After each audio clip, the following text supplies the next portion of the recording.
प्रचार किया गया। मीडिया वालों ने तो नीतीश कुमार को विकास पुरुष और सुशासन बाबू तक की संज्ञा दे दी, लेकिन भाजपा जदयू के नेतृत्व में चलने वाली एनडीए सरकार में बिहार के अंदर पिछले 15 वर्षों में रोजगार, शिक्षा, स्वास्थ्य एवं कानून व्यवस्था में भारी गिरावट आई है। अपराध, हत्या और बलात्कार की घटनाओं में बेहताशा वृद्धि हुई है। इस बीच भाजपा और आरएसएस बिहार में ज्यादा मजबूत हुआ है, जिसके चलते सांप्रदायिक ध्रुवीकरण को बढ़ावा मिला है।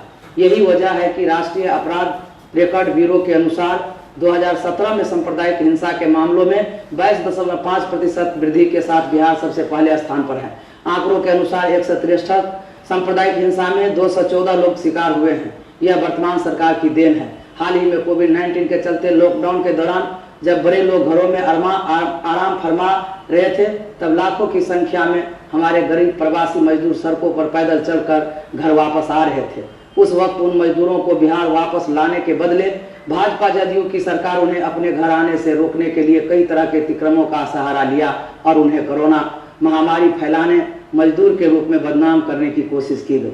सरकार द्वारा एकाएक लॉकडाउन की घोषणा से लाखों की संख्या में प्रवासी मजदूर जिनका काम बंद हो गया, राशन, किराया, दवा के लिए पैसे नहीं थे, वैसी अवस्था में वो पैदल, साइकिल और ठेला से ही मजदूर भाई बहन बिहार के लिए चल दिए। इस दौरान ट्रेन से कटकर सड़क दुर्घटना, भूख प्यास से सैकड़ों मजदूरों की मौतें हो गई, पैरों में छाले पड़ गए। क्या इसके लिए सरकार जिम्मेवार नहीं है? बिहार की करीब 8 गर्भवती महिलाएं सड़कों पर, ट्रेनों के बोगी एवं प्लेटफार्मों पर अपने बच्चों को जन्म देने के लिए मजबूर हुई। मुजफ्फरपुर स्टेशन पर एक अबोध बालक अपनी मरी हुई मां के शरीर पर से चादर खींचकर उसे जगाने की कोशिश कर रहा था। इस दर्दनाक घटना ने भी नीतीश सरकार के अंदर मरी हुई संवेदना को नहीं जगा सकी। प्रवासी मजदूरों को वापस आने के बाद क्वारंटाइन सेंटर में जानवर के जैसा व्यवहार किया गया। नीतीश कुमार ने वापस आए मजदूरों को बिहार में ही काम देने की बड़ी बड़ी घोषणाएं की थी, लेकिन जब उन्हें काम नहीं मिला और भुखमरी की स्थिति पैदा होने पर फिर से घर आए मजदूर रोजी रोटी की तलाश में पलायन कर गए। सीपीआईएम ने मांग की थी कि सभी लाभार्थी को अगले 1 वर्ष तक प्रत्येक महीना 10 किलो राशन, प्रवासी मजदूरों को 7,500 रुपया, मनरेगा में मजदूरों को 500 रुपया मजदूरी दिया जाए। अगर सरकार ये मांग पूरी की होती तो मजदूरों को दोबारा पलायन से रोका जा सकता था। भ्रष्टाचार के प्रति जीरो टॉलरेंस की बात करने वाले एनडीए सरकार में सृजन घोटाला, शौचालय योजना में, नल जल योजना में लूट, जमीन घोटाला इत्यादि देखा जा सकता है। राज्य के अंदर भ्रष्टाचार को संस्थागत रूप दे दिया है। कोई भी कार्य बिना पैसा का नहीं होता है।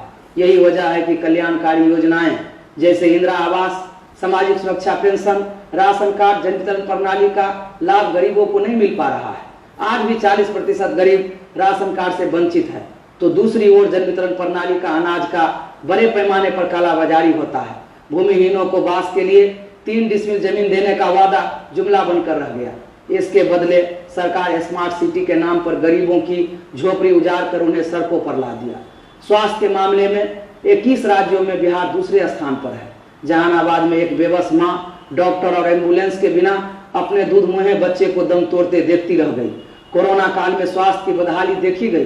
किस प्रकार जांच और इलाज के बिना सैकड़ों लोगों की जानें चली गई। पिछले दिनों मुजफ्फरपुर में चमकी बुखार ने सैकड़ों बच्चों की जानें ले ली। डॉक्टर, नर्स, आशा कर्मी, जिसे हम कोरोना योद्धा कहते हैं, उन्हें सुरक्षा किट्स तक मुहैया नहीं करवाया गया। स्वास्थ्य और शिक्षा सरकार के प्राथमिकता में है ही नहीं।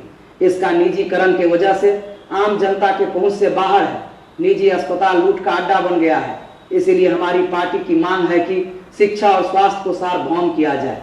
रोजगार के नाम पर ठेका पर कुछ शिक्षक और अस्पतालों में नर्स की भर्ती की गई है, लेकिन जिसको समय पर न्यूनतम मजदूरी भी नहीं मिल पाता है। बेरोजगार युवा युवतियां दर दर के ठोकरे खा रहे हैं। बिहार में 4.5 लाख पद सरकारी पद संस्थाओं में रिक्त है, लेकिन उन्हें भरने की सरकार की कोई योजना नहीं है। 2005 में बिहार विधानसभा चुनाव का मुख्य मुद्दा था कानून व्यवस्था और अपराध मुक्त बिहार का नारा दिया गया था, लेकिन स्टेट क्राइम रिपोर्ट ब्यूरो के अनुसार 2010 से 16 के बीच राज्य के अंदर अपराधों में 88% की वृद्धि हुई है, जिसमें बलात्कार की 26%, महिलाओं बच्चियों के अपहरण में 119%। सिर्फ 2020 में 3037 लड़कियां गायब हुई है। 2017 में 15,784 महिला अपराध की घटना दर्ज हुई है। दहेज हत्या के मामले में बिहार दूसरे स्थान पर है। 2017 में राज्य में 1081 युवतियां दहेज के लिए जला दी गई। वहीं 2018 में महिलाओं के खिलाफ होने वाली हिंसा में 15% की वृद्धि हुई है। 2020 में लॉकडाउन के दौरान घरेलू हिंसा की घटना में 50% की वृद्धि चिंता की बात है।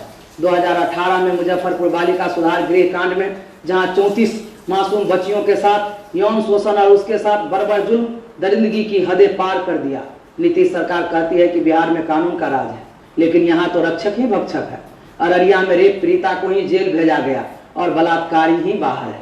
यह कौन सा कानून है? दरभंगा में एक बच्ची के साथ बलात्कार एवं हत्या। पीएमसीएच के आइसोलेशन वार्ड में सुरक्षा गार्ड के द्वारा बच्ची के साथ बलात्कार। बक्सर में बच्चों को नहर में फेंककर अपराधियों द्वारा महिला के साथ बलात्कार। फतुहा और दानापुर में दलित युवतियों के साथ सामूहिक बलात्कार की घटनाएं बिहार को शर्मसार करने वाली है। इस मामले में भाजपा शासित यूपी से भी बिहार की स्थिति बदतर है।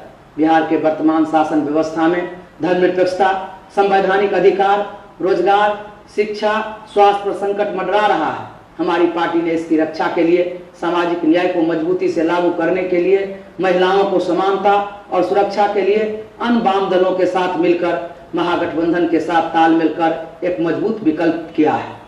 जनता के सामने गंभीर चुनौती से निपटने के लिए बिहार विधानसभा में सीपीआईएम के 4 सीटों विभूतिपुर, पिपरा, माझी और मटिहानी, जहां मतदान दूसरे चरण में 3 नवंबर को होगा, वहां हमारे पार्टी के चुनाव चिन्ह हंसिया, हथौड़ा और सितारा निशान के सामने बटन दबाकर भारी मतों से हमारे प्रत्याशियों को विजय बनावे। इसके अलावे सीपीआई, माले, राजद एवं कांग्रेस के उम्मीदवारों को भी अपना बहुमूल्य वोट देकर विजय बनावे, ताकि बिहार में महागठबंधन की सरकार बनाई जा सके।